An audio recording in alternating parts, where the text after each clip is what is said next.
My parents weren't rich people by any stretch, but they were hard workers. My dad was a mechanic who ran his own little garage, and my mom worked as a receptionist at a dentist's office. They both passed within a few years of each other, and when the time came to deal with what they left behind, the difference in what my sister and I inherited hit me like a ton of bricks. She got a $100,000 insurance payout that had been set up specifically in her name, and I got what was described as personal property that turned out to be a rundown storage shed behind my parents' old house. Now, to be clear, I wasn't expecting some huge windfall. My parents lived modestly, and I knew most of their money went toward bills, medical costs, and just keeping things afloat.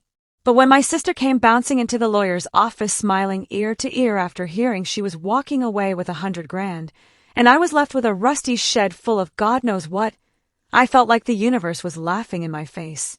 She didn't rub it in exactly, but I could tell she was relieved and maybe even a little smug. She bought herself a new car within a week. I couldn't even bring myself to go look at the shed for almost a month.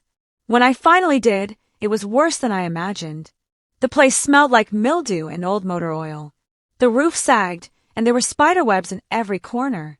Half the stuff in there was broken or water damaged. Old lawn chairs, busted radios, a cracked toolbox. At first, I felt like my parents had left me a chore, not an inheritance. I stood there with my hands on my hips thinking about how unfair it was. My sister was setting up a savings account and planning trips, while I was knee-deep in junk. But then, as I started pulling things out piece by piece, I found a trunk shoved away in the back.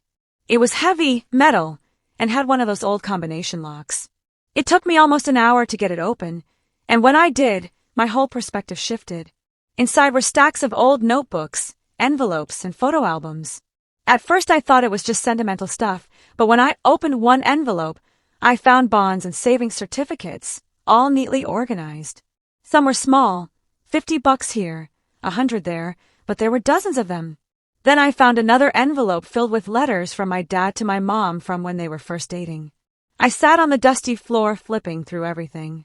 I realized my dad had saved every single handwritten note my mom gave him, even grocery lists where she'd written little hearts.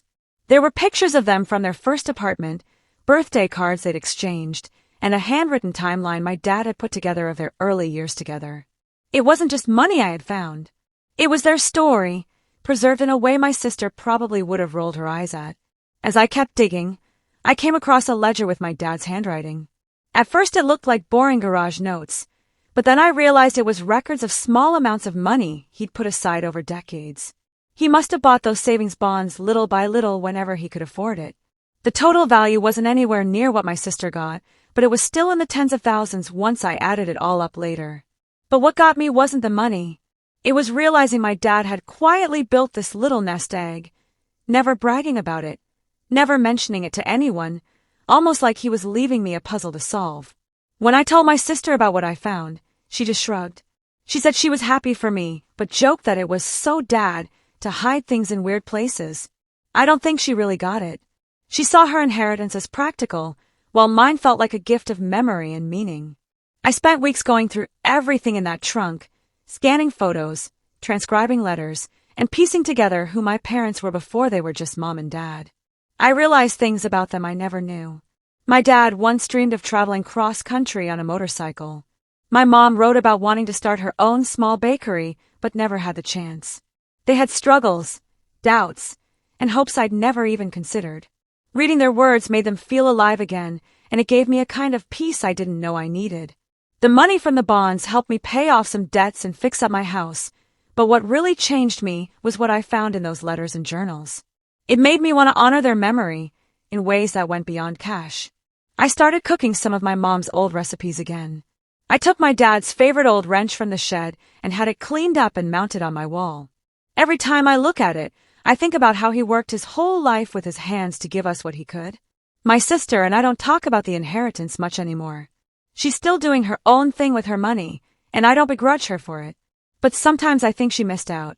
She got numbers in a bank account, and I got the soul of who our parents were. I used to think I got the short end of the stick, but now I honestly believe I came out ahead in ways I can't even measure. I guess I just needed to get this off my chest, because I've been carrying both the hurt and the gratitude around for months now. At first, all I could see was unfairness. Now, I see a story of two different kinds of gifts. And in the end, mine turned out to be the one that changed me the most.